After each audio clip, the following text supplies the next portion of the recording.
Oke, selamat malam ya. Oh ya, ini malam ya, jam 7 malam ya. Kita balik lagi ke market update ya. Teman-teman mungkin udah liburan, udah lumayan lah ya. Senin kita masih libur, jadi Selasa besok tuh harusnya udah benar-benar aktivitasnya udah efektif seperti sedia kala ya. Jadi kita berharap juga teman-teman sudah mulai itulah ya. Kita juga mulai update. Nah, untuk minggu depan, ini saya ingatkan sekali lagi ya, untuk minggu depan kita akan market review sama market update-nya itu di hari Senin, Rabu, sama hari Jumat. Jadi ganjilnya aja yang kita ambil ya. Jadi Senin, Rabu, sama Jumat. Jadi nggak kena ke hari Sabtu lagi ya. Oke, ya selamat malam Pak. Jadi oke, ya kita mulai market update kita ya. Kita mau update dulu market setelah liburan panjang itu kira-kira apa yang sedang terjadi pada market.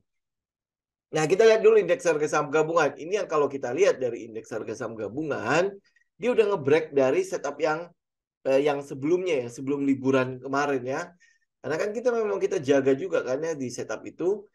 Dia break, terus habis itu mungkin akan melanjutkan. Cuman ini masih belum breakout full ya. Teman-teman bisa cek nanti di resisten yang saya kotakin kuning itu loh ya. Ini resisten yang saya kotakin kuning. Ini dia mesti ngebreak. Jadi di trend line-nya dia sudah ngebreak. Jadi kalau trend line-nya saya buang saja ya. Trend line saya buang, mana ya?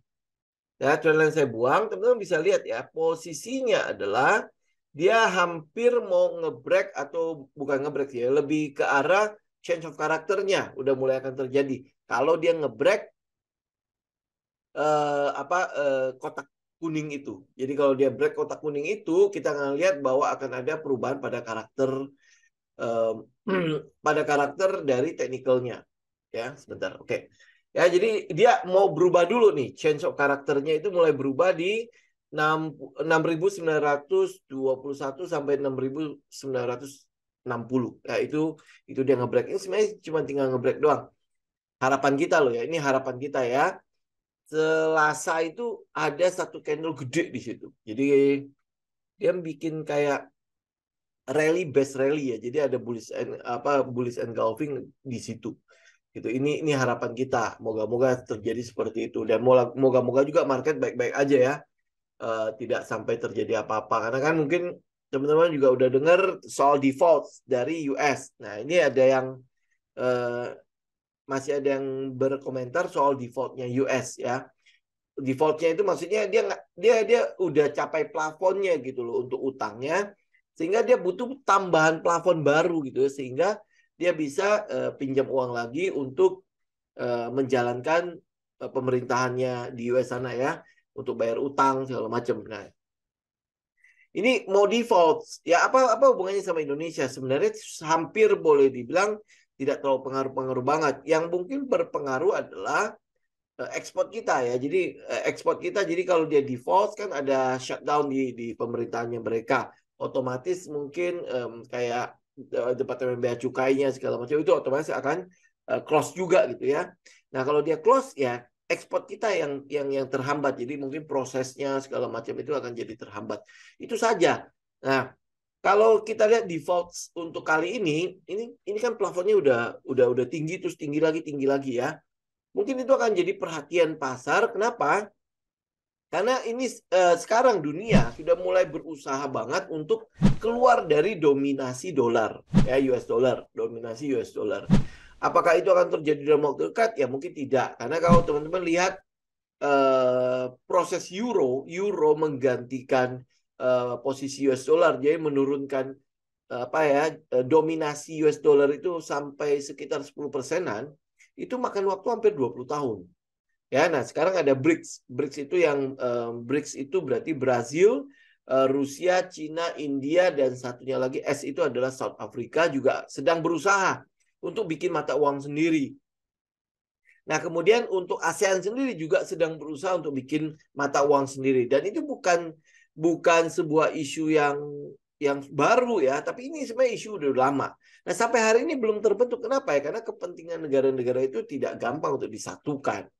Ya, tetapi kalau sampai itu terjadi, memang dominasi US dollar ini yang akan jadi terganggu.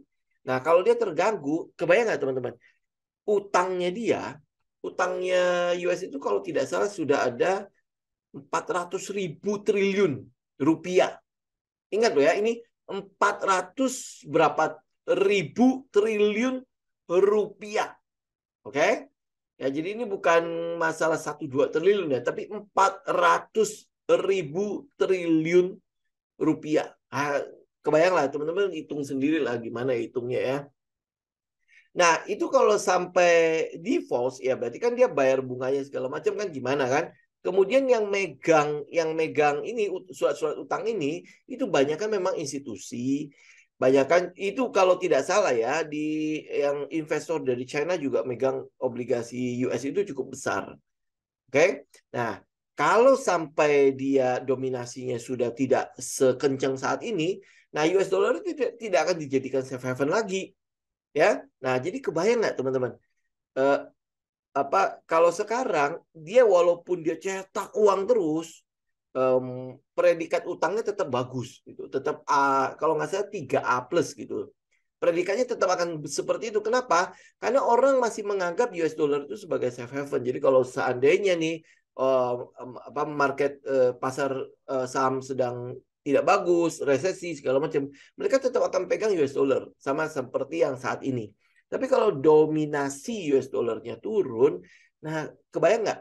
Dia punya utang sebesar itu, gimana bayarnya? Dia nggak mungkin bisa cetak uang baru lagi. Dia nggak bisa cetak utang baru lagi. Nah, gimana nih? Kira-kira pemerintah atau negara US ini akan default-nya seperti apa? Karena utangnya gede banget.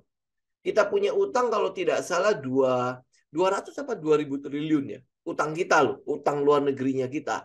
Itu segitu, itu aja kita udah teriak-teriak kan. Nah, ini 400.000 triliun, ini berapa kali lipat dari utangnya kita tuh.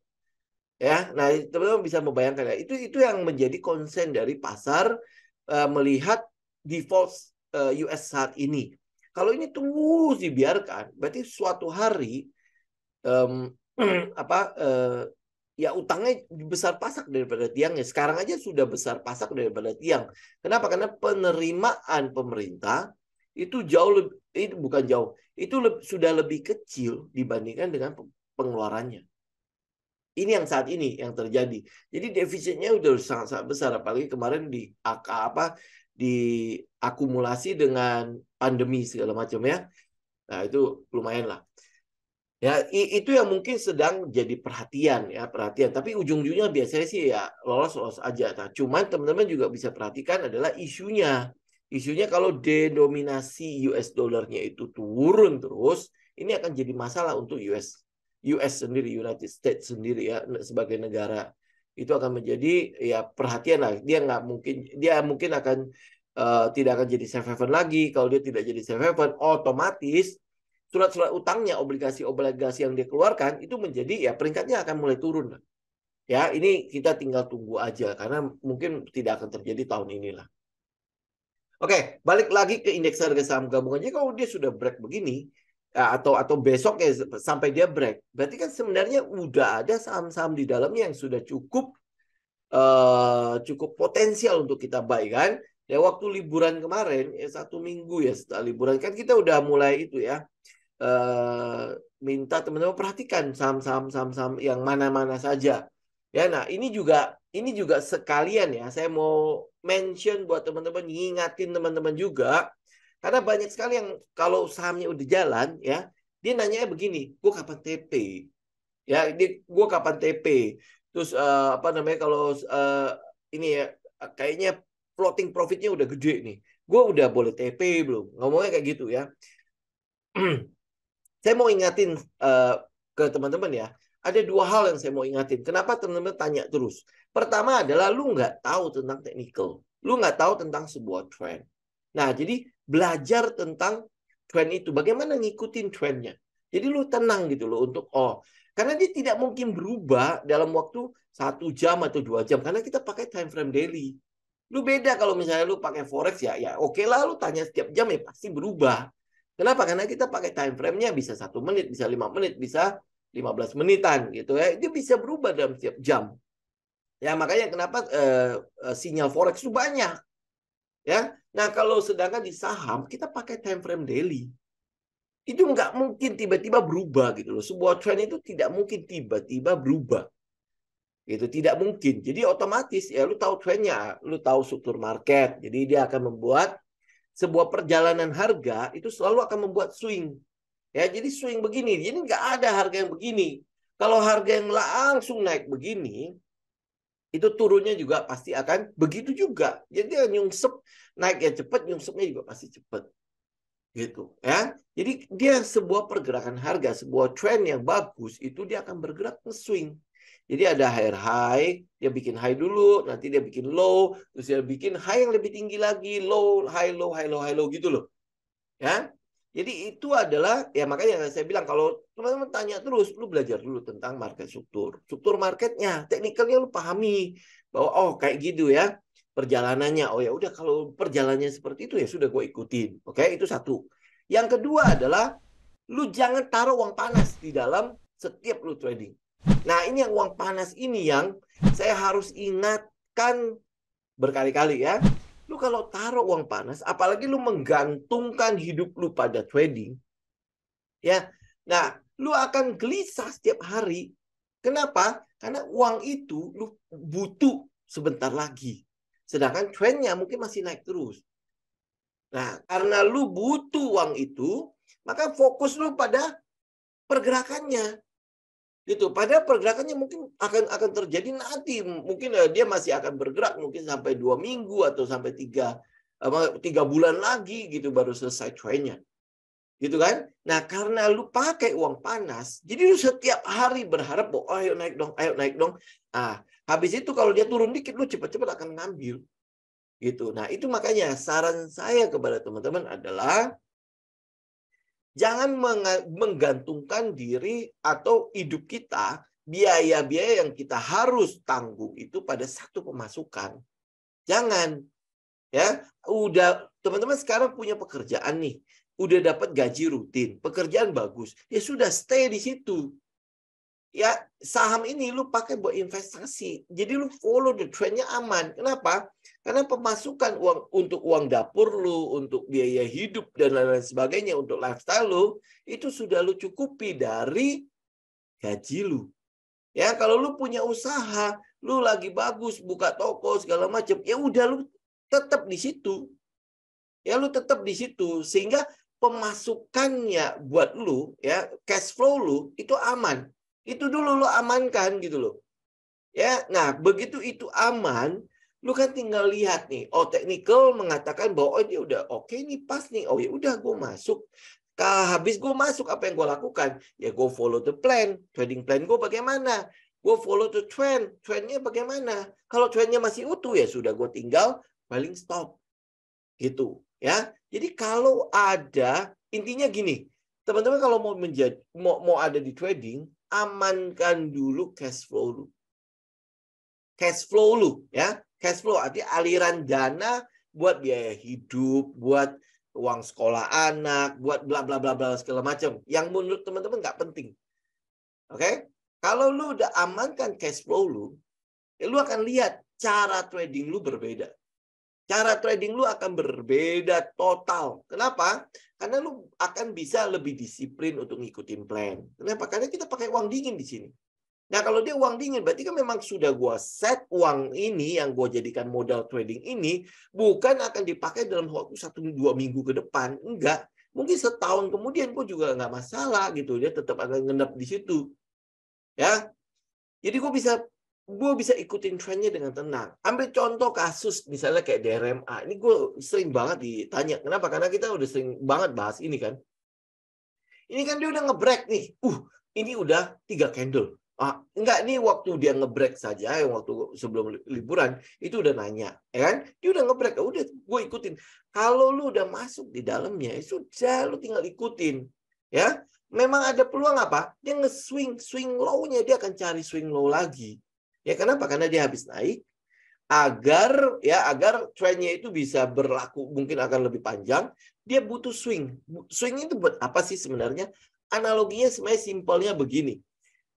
Kalau lu naik sebuah bus lah ya, naik sebuah bus ya, mungkin mau ke tempat yang agak jauh ya, bus antar kota gitu. Nah, bus antar kota kan ada tujuan-tujuannya kan? Ya, ada tujuannya. Nah, ada orang yang cukup sampai tujuan kota A. Nah, pada saat dia sampai ke kota A, dia butuh turun. Nah, berarti penumpang itu dia akan turunkan ya, karena memang dia cukup sampai ke situ. Ngerti ya? Nah, di dalam trading ya bisa aja ada penumpang yang cuma scalping.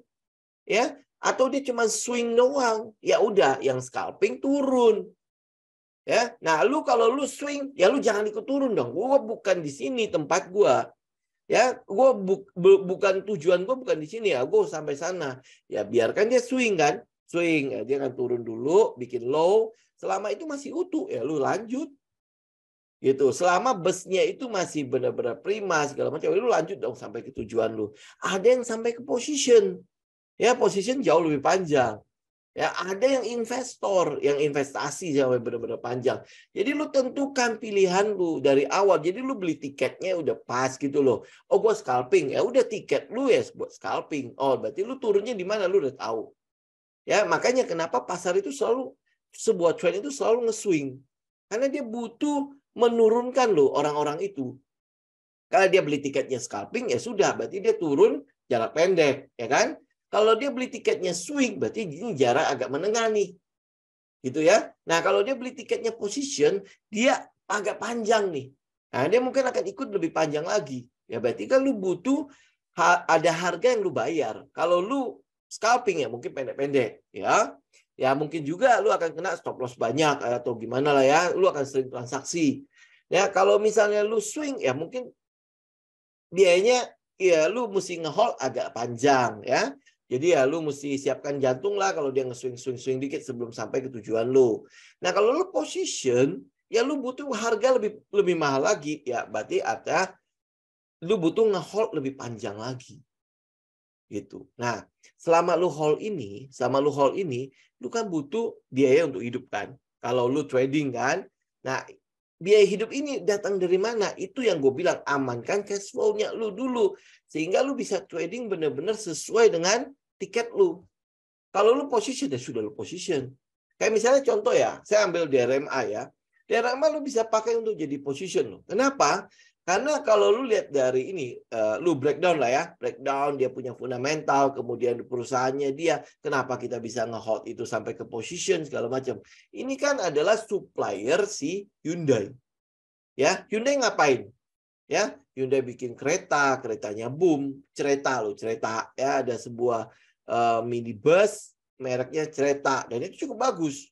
Ya, cukup bagus, itu boom ya.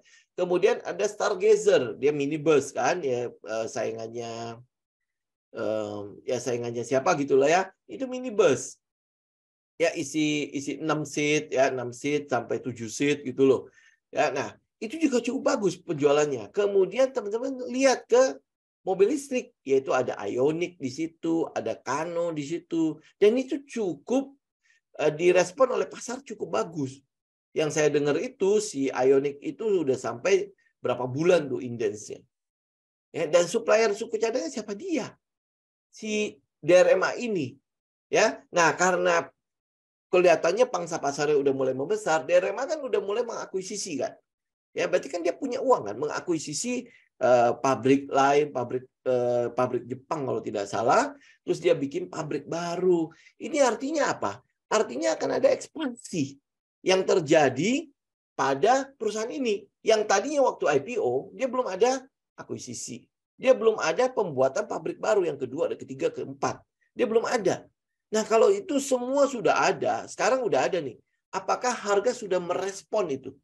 Apakah dia sudah harga sekarang sudah termasuk dalam fundamental apa yang sudah dia lakukan sebagai corporate action-nya, diakuisisi, dia melakukan pembangunan pabrik baru, kemudian belum lagi ya sampai hari ini kan Hyundai kita nggak lihat ada penurunan pada permintaannya, ya kan? Nah, kalau nggak ada, berarti kan apa yang terjadi pada DRMA? Ya, belum lagi nanti kalau misalnya mereka servis butuh suku cadang kan. Ya kan? Semakin banyak mobil beredar, semakin banyak mobil Hyundai beredar di pasar Indonesia, semakin kinclong kan. Ya, dia punya suku cadang kan? Benar nggak? Karena suku cadang itu dibutuhkan selamanya loh. Selamanya, selama si mobil itu masih dipakai. Ya kan? Kalau mobil rusak, dia cari suku cadang dong. Ya, lu lihat lah kayak filter udah pasti sering ganti, filter oli lah, filter udara lah, apalagi yang sering-sering ganti itu. Ya, lu cek lah. Ini bisa nggak pakai substitusi yang lain, barang yang lain? Kalau nggak bisa, ya berarti kan semua DRMA. Ya kan? Belum lagi dia masih mensuplai untuk Astra sedikit tuh ya, walaupun udah sangat-sangat berkurang. Tapi kalau anggaplah ya, kalau misalnya Astra tiba-tiba nggak ada gitu ya, dia maka masih punya pangsa pasar Hyundai itu begitu gedenya. Gitu loh ya. Nah, lu tinggal update sentimennya kalau memang lu adalah position. Ya kalau memang harga masih belum ngerespon itu, ya why not kita hold gitu ya. Nah, tapi kalau teman-teman lihat teknikal untuk DRMA, tenang aja, dia masih akan ada sekali lagi nge-swing. Ya, sekali lagi nge-swing. Ya, moga-moga sih enggak ya. Ya, tetapi ya teknikal mengatakan seperti itu. Dia mungkin akan ada swing sekali lagi ke arah sekitar 835. Ya, tapi kapan swingnya ya kita nggak tahu. Ya, tetapi ya teman-teman tinggal lihat aja. Ada kemungkinan dia memang akan swing sekali lagi untuk ke bawah. Nah, itu buat teman-teman yang position buat nambah nambah porto lagi, nambah itu lagi. Nah, buat teman-teman yang swing ya pasti teman-teman udah jaga dong di atasnya. Udah bikin trailing stop juga kan. Jadi kalau udah kena trailing stop ya lu tinggal tunggu lagi di bawah. Ini untuk DRMA. Kemudian teman-teman kalau misalnya lihat S-Hardware, saya udah sering bahas ini S-Hardware ya. Nah, ini sebenarnya udah saatnya teman-teman lakukan cicilan, ya. Nah, tetapi cicilannya jagain untuk sekali lagi kalau dia spring. Ya, kalau sampai dia shake out. Ya, kalau sampai dia nge-shake ya, diturun bawah, turun gitu ya sampai nembusin support-support yang ada. Ya, nah teman-teman tinggal jagain di bawah. Nah, bagaimana nih? Kenapa kok kita yakin banget gitu untuk si S-Hardware untuk kita lakukan cicilan. Nah, lu bisa lihat bagaimana si toko itu sendiri ya, toko itu melakukan ekspansi kan. Benar nggak? Dia bikin beberapa gerai-gerai baru, bukan gerai doang sih, itu mall baru loh. Ya, mall baru yang cukup besar, daerah Bali kalau nggak salah, satu lagi daerah Aceh kalau tidak salah ya. Nah, kemudian teman-teman lihat juga ini tahun ini itu udah apa? PPKM masih ada? Nggak ada lagi. COVID masih ada? Dianggap nggak ada. Ya kan? Berarti apa yang terjadi pada perusahaannya? Dia udah mulai pelanggan-pelanggan udah mulai kembali lagi. Nah, kalau pelanggan mulai kembali lagi, berarti pemasukan udah mulai kembali. Nah, apakah dia udah mulai beranjak normal? Ingat loh ya, waktu pandemi kemarin itu benar-benar anjlok habis-habisan. Ya kan, habis-habisan. Nah, sekarang PPKM udah mulai udah nggak ada. Kemudian kita lihat ya, orang udah mulai kembali ke mall ya. Bagaimana dengan keadaan tokonya? Ini udah pasti berubah dong. Setidaknya balik aja ke 50% sebelum pandemi. Udah.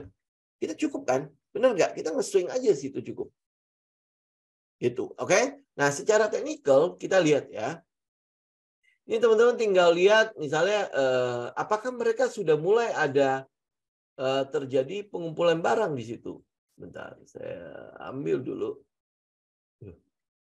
Ya, udah ada pengumpulan barang belum ya? Nah, teman-teman bisa cek di sini.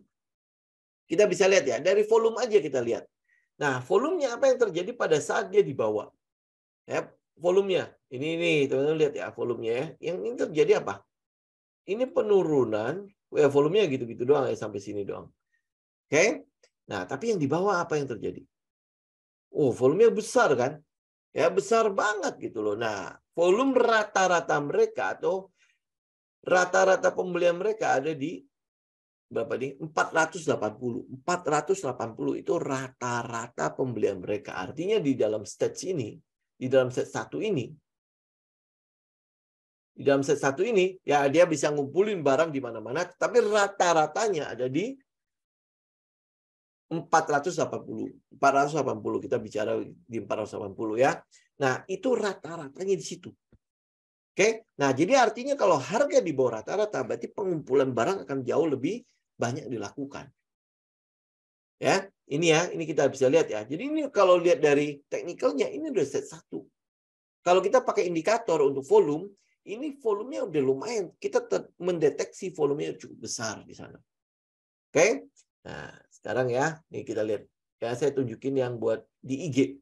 Bentar. Nih, buat teman-teman yang di Instagram, kita lihat ya, ini volumenya nih.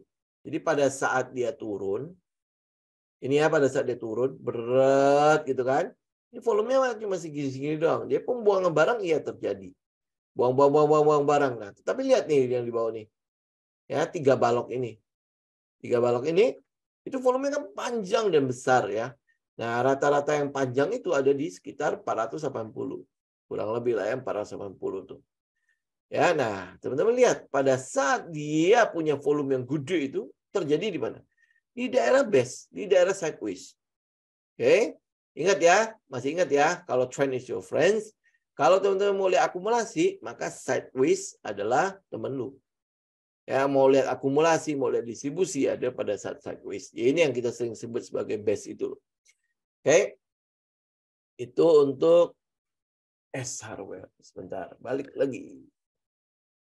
Oke, itu untuk S hardware. Jadi makanya teman-teman udah bisa mulai lakukan cicilan. Tapi ingat ya, ingat ini cicilan. Jadi teman-teman kalau misalnya mau lebih pasti lagi, yang konservatif, aku nggak mau lah tunggu lama-lama di situ.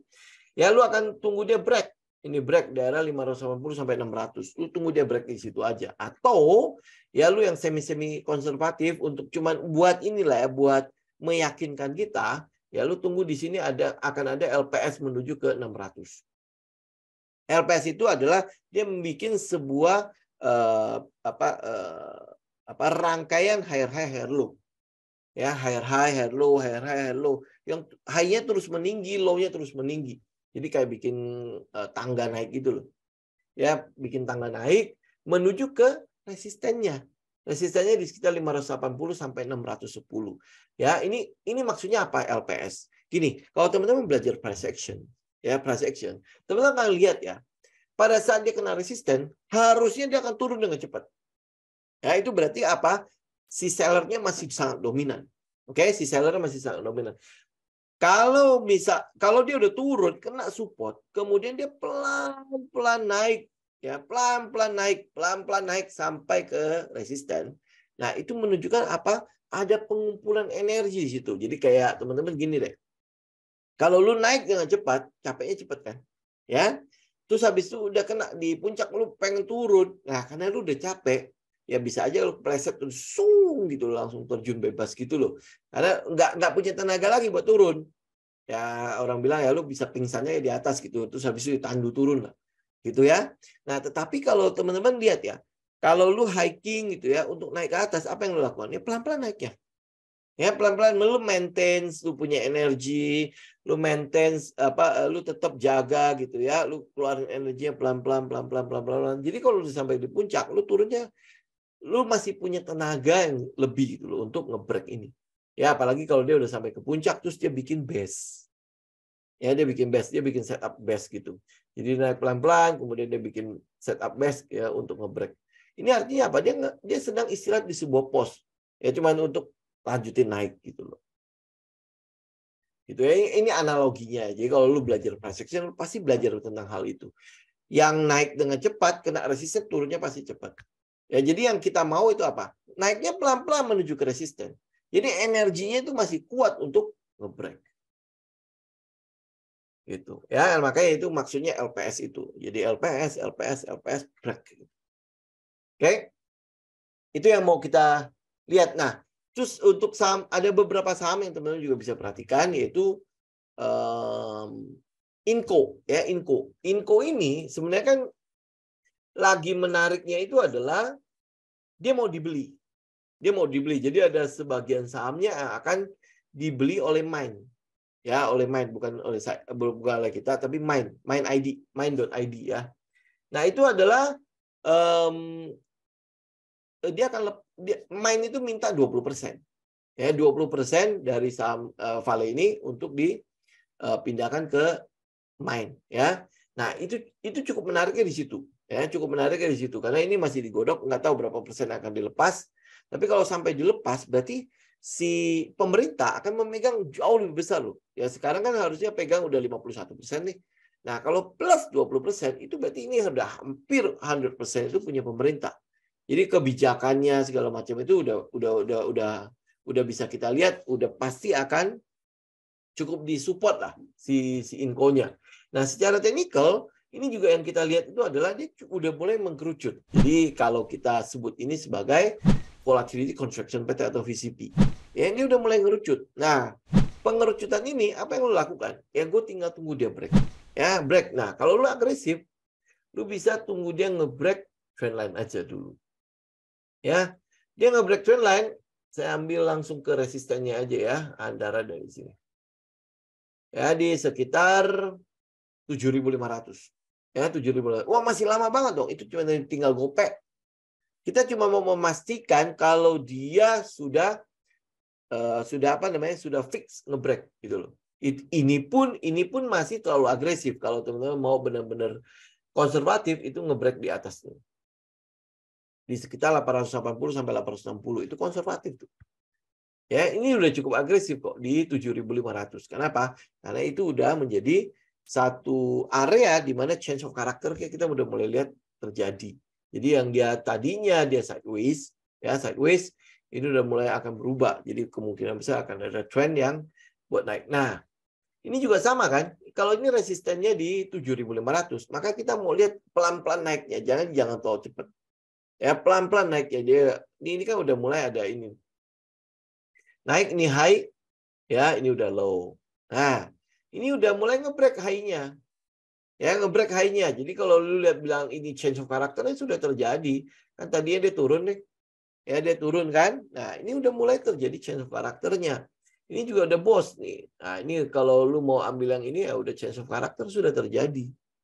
Ya, nanti dia akan nge-swing. Nge-swing lagi ke bawah, kemudian ada boss. Boss itu break struktur. Jadi udah high, udah ada high yang lebih baru lagi dan low yang lebih baru lagi. Jadi dia udah nge-break struktur. Nah, pada saat dia udah nge-break struktur, lu tinggal tungguin. Ya, nge-break satu lagi, yaitu resistennya. Ya, kalau ini kita bilang ini udah jadi LPS ya kan. Ini LPS, ya naik lagi, nanti akan turun lagi, naik lagi. Nah, mungkin dia akan nge-base, nah habis itu naik. Nah, pada saat dia nge-base di sekitar resisten itu sebenarnya lu boleh lakukan cicilan. Kenapa? Karena risknya kita udah tahu di mana. Ya kan kalau dia base kan supportnya udah kelihatan banget kan. Ya kan? Nah, lu bisa taruh di bawah support itu. Jadi kalau dia base dia turun, ya sudah kalau memang udah kena kena stop loss, ya sudah lu keluar dulu gitu. Nanti kita tungguin dia benar-benar nge-break. Ini Inco. Inco satunya lagi NICL ya. NICL. Ya, ini saham-saham yang berhubungan dengan nikel ya, nikel. Walaupun nikelnya masih agak turun ya. Cuma ini kalau kita lihat teknikal yang cukup menarik untuk si NICL sendiri. Ini teman-teman bisa lihat ya, ini ada sebuah pattern di situ ya, pattern cup and handle. Ya ini udah cukup sempurna bikinnya. Nah, ini udah sempat turun nih ya, ini cup, ini handle ya. Ya, dan dia udah ngebreak. Jadi kalau teman-teman udah masuk, ya sudah berarti udah tinggal kita tungguin aja dia bekerja lagi. Nah, ini yang saya bilang. Ini kan dia nge-swing nih. Ya, dia udah sempat. Ini kan udah ngebreak ya, ngebreak handle-nya kan. Kemudian dia udah nge-swing nih, nge-swing ke atas, kemudian turun lagi ke bawah retest. Lihat nggak? Retestnya kemana? Retest ke trendline yang di handle itu. Gitu. Ya, jadi ini udah ini kalau misalnya orang bilang apa ya, buy on weakness, jadi buy di support gitu loh, buy di support. Nah, kalau lu nggak mau buy di dekat sini, ya lu tinggal tungguin beberapa candle lagi untuk ngebreak 310 sampai 330. Ini untuk si NICL, ya. Nah, habis itu targetnya itu di 525 itu targetnya. Kita buat swing doang. Ya, apakah dia akan lanjut gitu ya karena kendaraan listrik ya penggunaan untuk si nikelnya terus bertambah dan lain sebagainya ya itu udah next lah ya, tetapi ini secara teknikal kita ngelihat potensinya ke sekitar 525 itu targetnya gitu ya. Oke, sampai sini teman-teman ada pertanyaan nggak? Pelayaran beberapa hari naik terus ini mungkin teman-teman lihat ya untuk pelayaran ya, saya nggak tahu, saya belum update untuk ini. Tapi teman-teman lihat Nelly. Ini teknikalnya aja ya. Nih, teman-teman lihat Nelly. Ini kan dia udah kita jagain dari sini kan. Lihat nggak? Ya, ini kalau money spotnya udah di sini. Nih ya, daerah sini. Ya, tapi kan nunggunya berapa lama? Dari Februari nih. Ya, dari Februarian terus habis itu nge-break hari ini. Cuman ya kalau update ada apa di pelayaran, saya belum dapat update-nya sih. Tapi kalau lihat technical, saya yang lihat adalah Nelly sama satunya lagi adalah Hais ya. Hais kalau tidak salah dia udah money spot tapi udah lama banget ya. Bener, oh bukan ya. Bukan Hais. Berarti satunya lagi apa ya? Bentar. Iya, bukan Hais. Dia nggak money spot di sini. Ini kenapa ini? Oke ya. Kalau update-nya apa saya nggak tahu. Oke, cuman kalau lihat teknikalnya yang saya lihat cuman si Nelly sama satunya lagi apa ya selain Hais ya. Sempat kok ada sempat yang kayak gitu, udah money spot gitu ya, dan dia belum bergerak. Gitu ya. Ini kalau si Nelly kan udah ketahuan cuman dari Februari. Ini dari sini nih. Lihat volumenya semuanya ya. Nih. Ya, dan volume terkecilnya ya dari sini. Dari situ. Cuman ya nggak nyangka sih kayak kayak Pak John juga sempat nanya kan SMDR kan. Saya pikir ya udah selesai gitu loh. Gitu karena nggak ada ininya sama sekali. Ya ini sempat nge-break kan. Nggak ada apa-apanya. Ini kayak SMDR juga nggak ada apa-apanya. Kayaknya juga udah selesai gitu loh. Ya, tapi yang Nelly aja, yang lain tuh saya nggak lihat. Ini kayak SMDR ya, ini sekalian ya. Ini kayak SMDR ya, kita nggak lihat ada apa-apa di sini. Nih. Ini trennya nih. Nih, ya. Terus habis itu Temas. Nih. Temas juga nggak ada apa-apa. Ini malah di pucuknya nih. Ya, di pucuknya ini cuma bersiap untuk turun kan. Kalau memang dia enggak, ya berarti kan dia akan nge-break. Tapi nggak ada tanda-tanda. Ya, yang saya lihat tuh hari ini ya cuma Nelly doang.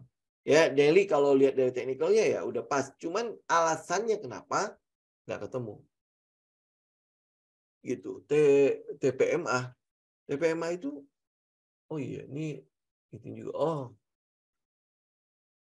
tapi enggak sih. Jauh lebih bagus yang Nelly, Pak. Kalau lihat teknikalnya. Jadi ya, kita ngelihat teknikalnya memang nggak ada apa-apa ya. Ini kayak TPMA ya. Ini suddenly bagus ya. Candlenya ya. Iya, tadinya kan nggak terlalu liquid ya. Nah, ini kalau gini ya, ini ada sesuatu pasti di sini nih. Kenapa? Karena teman-teman lihat di belakang nih. Candlenya tuh nggak ada yang nggak bagus. Nih, maksud saya nggak bagus itu lihat. Ya, kadang ada transaksi, kadang nggak ada. Lihat nggak? Ya, tiba-tiba kok lancar begini. Nah, ini yang teman-teman harus perhatikan. Ini secara teknikal dia udah mengatakan kepada kita bahwa memang ada peluang saham ini bagus itu loh. Ya, dan dia kayaknya udah selesai nih. Nih, B1-nya kayaknya udah kelar. Kita coba ya. Saya mau lihat dari turunan. Oh iya benar ya. Oke. Tapi rata-rata mereka itu ada di 372. Jadi ini kalau ini memang udah lumayan tinggi ya. Sudah mulai LPS. Jadi buat amannya untuk TPMA ini secara teknikal ya. Teman-teman cek sentimennya, cek dalamnya segala macam ya. Ini kita lebih baik tunggu dia break 525. Ya lebih baik tunggu dia break aja. Baru lu ambil. Kalau sekarang ini udah jauh banget dengan harga mereka ambil. Harga rata-rata mereka di 374. Ini harga rata-rata mereka 374. Jadi kita butuh pegangan nih. Kalau lu ambil sekarang risknya tuh gede. Sekarang 494, sedangkan mereka pegang itu di 374. Ini rawan banget untuk koreksi kan. Nah, jadi karena itu kita butuh dia break. Ya, dia break ya, break dari base ini. Nah, sehingga kita bisa taruh stop loss-nya di mana. Kalau sekarang stop loss jauh. Ya, stop loss-nya kejauhan. Kalau lu ambil rata-rata mereka, itu berapa tuh? Dari 494 ke 374 itu berapa persen tuh? Ya, ini. Itu ada 25% lebih, sampai 26%. Nggak mungkin lu taruh stop loss begitu. Ya kan? Jadi tunggu dia nge-break, baru lu ambil. Tapi ini cari dulu ya. Saya nggak ngerti pelayaran itu sekarang lagi ngapain gitu, karena udah nggak update untuk pelayaran. Ya, apakah apa yang mau diangkut gitu loh. Ini yang lu mesti update ya. Kalau sekarang saya cenderung nggak ngelihat ada peningkatan pada angkutan gitu. Apakah TPMA ini juga punya angkutan lebaran? Saya agak ragu ya. Terus oil nggak tahu, batu bara ya, atau tambang-tambang yang lain semua hampir boleh tiarap gitu. Jadi ini mungkin saya nggak tahu apa yang terjadi pada pelayaran. Tapi teknikalnya, ya TPMA itu ada sesuatu di dalamnya, ya sesuatu yang seperti apa, lu korek dulu lah, ya lu research dulu. Sedangkan untuk Nelly memang teknikalnya bagus, ya teknikalnya aja, ya teknikalnya walaupun mungkin kalau masuk sekarang pasti udah agak-agak telat, ya. Kemudian yang lain kita nggak lihat ada sesuatu yang menarik gitu, teknikal kayak Temas enggak. SMDR enggak, ya ini yang leader-leadernya enggak ngapa-ngapain gitu loh ya. Oke, ini teknikal aja ya. Sedangkan TPMA ini cukup menarik lah ya. Ya kalau lihat teknikalnya dia ngebest, kelihatannya udah mulai akan selesai di set 1. Ya, nah tapi lu mesti research dulu ini ada apa di dalam situ. Ya, jadi lu bisa ngambil gitu loh. Ini pada saat dia ngebreak, lu masih bisa ngukur nih, kira-kira dia bisa nggak sampai ceceng ya, balik ke 1000 gitu loh. Ya, ada masalah apa dia dari 1000 itu turun sampai ke 300-an. Nah, ini masalah udah kelar belum? Nah, kalau masalah udah kelar, dia bisa nggak balik ke sebelum masalah itu? Ya, ini kurang lebih lu ukur di fundamentalnya, sentimennya seperti apa TPMA itu. Oke, kemudian Tebik. Tebik itu harusnya tidak ada apa-apa ya. Ya, Tebik Tower itu harusnya udah biasa-biasa aja ya, benar kan? Tebik dan Tower ini secara teknikal kita tidak melihat ini sesuatu yang menarik. Jadi ini paling masih akan turun lagi. Jadi nih ya, ini dia turun, ngebest, turun, ngebest, turun, best gitu. Nah, ini masih akan turun lagi nih kayaknya. Itu Tebik Tower ya, kayak gitu. Oke, terus ADMR. Kita lihat ya ADMR ya. Saya belum update lagi ADMR. Oke, ADMR untuk saat ini kayaknya kita masih belum lihat dia, belum cukup panjang nih ngebase-nya. Ya, nah karena apa? Dia masih nge-price in untuk penurunan harga batu bara kan. Jadi kita masih tunggu dulu ini. Nah, price in untuk aluminiumnya segala macam kan belum jadi juga kan pabriknya kan. Baru akuisisi, baru kalau tidak salah baru dalam tahap pembangunan pabrik bersama Cita kan, CITA lo. Ya. Jadi ini lo update juga yang itu. Tapi untuk teknikalnya kelihatannya masih belum terlalu panjang ini. Ya, belum panjang. Dia memang turunnya udah di sekitar base yang sebelumnya nih. Base yang turun sebelumnya nih. Ya, jadi kita tunggu dulu ya, agak panjang dikit. Ya, lihat volumenya juga sebentar.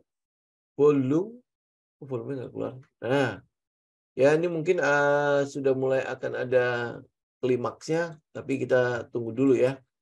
Tunggu semua moving average-nya udah mulai nyatu gitu. MBMA itu punya MDKA yang dia bergerak di bidang nikel, Pak. Belum masuk ke baterainya.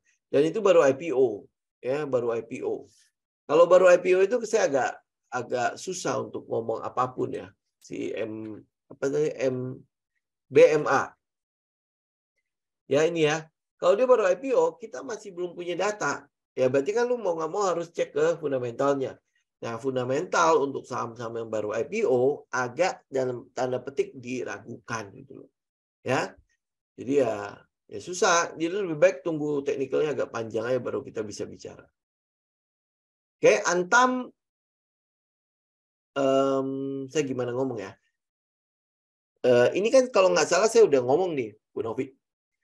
Antam itu sebaiknya hindarin dulu sampai masalah dia sama LG Chem itu kelar.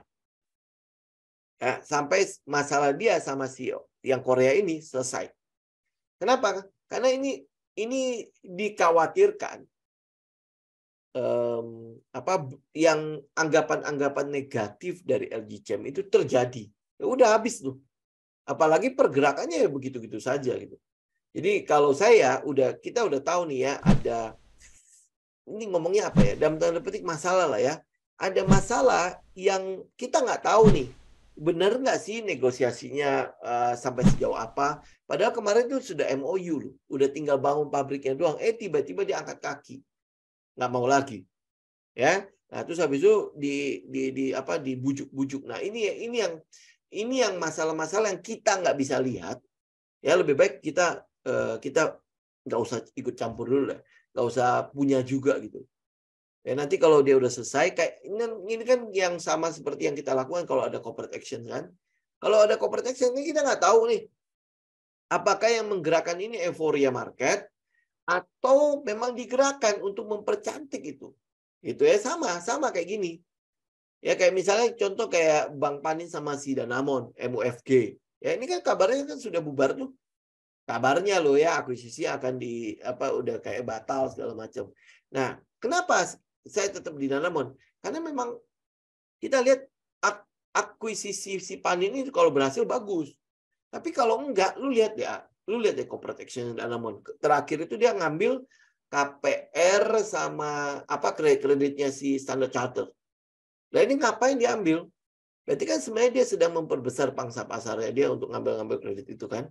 Ya, saya nggak tahu seberapa kuat si itunya, tapi yang pasti uang cash untuk melakukan ekspansi itu untuk melakukan corporate action itu cukup kuat gitu. Gitu ya. Ini perbedaannya ya. Walaupun dia batal dengan si Panin, ya kita udah nggak pusing. Kenapa? Karena masalah dia sama Panin itu udah selesai. Waktu dia naik ke tajam itu loh, ya itu udah kelar. Ya karena ya habis itu turun kan, ya wis lah udah kelar gitu. Tetapi walaupun dia nggak sama Panin, tapi dia udah mengakuisisi kayak kemarin mengakuisisi Home Depot atau apa gitu yang multi finance itu segala macam. Lalu lihat deh, gitu ya.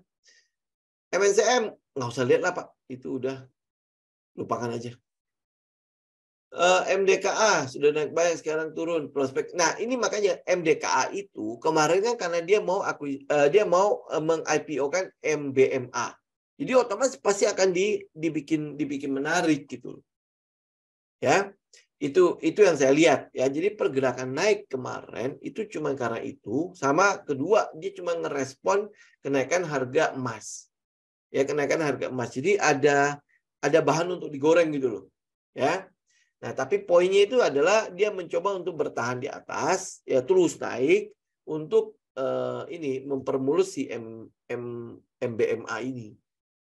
Ya, karena ada corporate action kan. Nah, itu makanya kenapa saya bilang hindarin aja kalau memang ada perusahaan-perusahaan yang melakukan corporate action.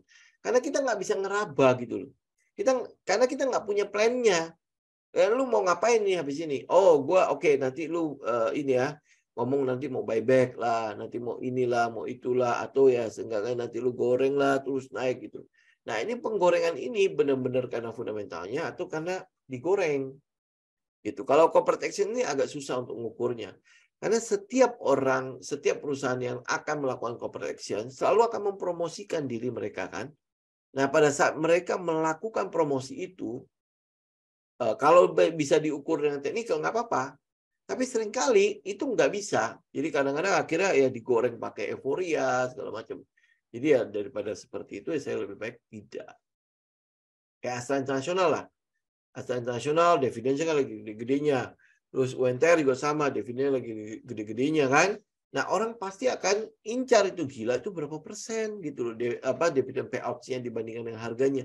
Itu berapa persen dividen yield-nya dibandingkan dengan harganya. Itu kan gede banget kan? Kalau tidak salah 10-15%-an ya. Ya. Lalu cek deh. Itu pasti orang akan ngejar gitu karena tinggi banget.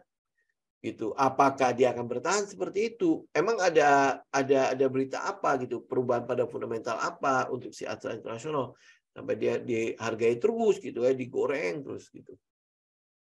Ini yang kita lihat gitu ya. Ini mungkin tidak ada hubungannya sama technical, tetapi secara psikologi ini kita lihat ini sebagai sesuatu yang kok kayak nggak make sense gitu loh.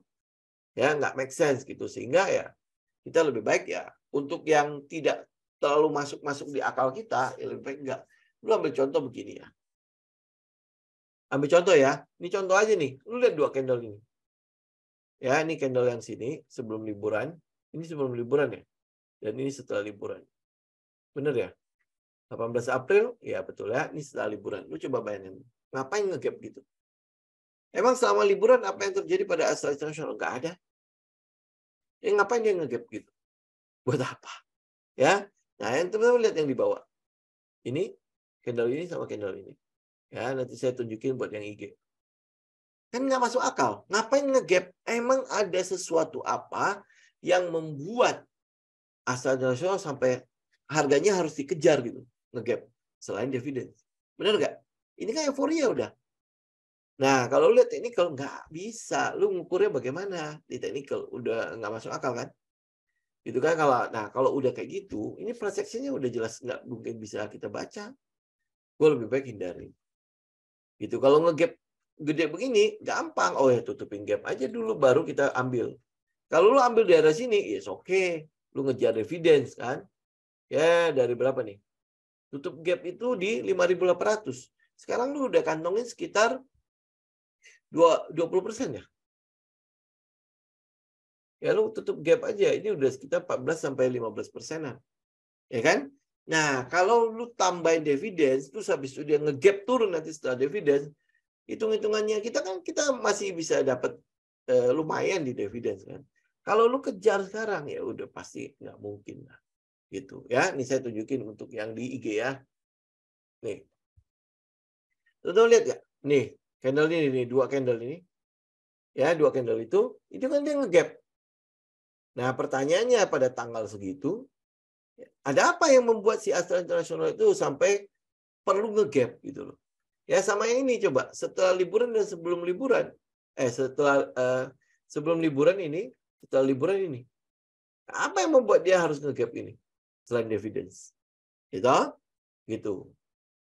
Ya, dan terus naik gitu. Itu makanya ini yang ngomongin soal corporate action. Ya kurang lebih kayak gitu. Gitu ya. Makanya kenapa setiap kali ada corporate action, saya hindarin aja. Gitu. Itu kalau saya loh ya. Itu kalau saya. Teman-teman kalau misalnya masih wah dividends hunter, ya udah kejar aja. Kalau saya enggak, udah emang kayak enggak ada itu ya, enggak ada technical lain, enggak ada saham lain lagi aja. Gitu. Oke? Ya ini nyambung ke MDKA. Sama. Jadi kalau ada corporate action kenapa saya hindarin? Udah saya hindarin gitu. Gitu ya. Oke? Ada lagi teman-teman pertanyaan?